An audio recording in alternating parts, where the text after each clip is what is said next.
convidamos o formando Felipe de Bolática Paiva.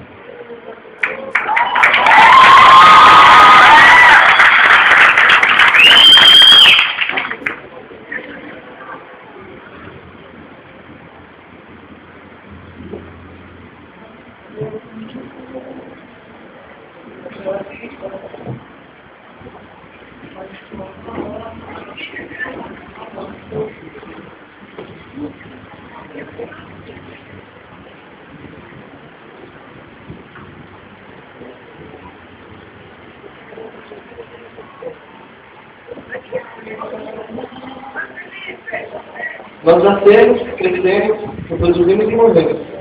É o ciclo da vida. Em todos os períodos, acontecem muitas coisas. Em todas essas fases, geralmente passamos juntos com nossos pais. Sim, com eles brigamos muitas vezes. Mas não importa. Tudo que eles já fizeram por mim não chega aos pés de qualquer discussão. E quando chegar a hora de meu ciclo se acabar, a única coisa que quero é estar com você ao meu lado. Obrigado, Pai, em tudo.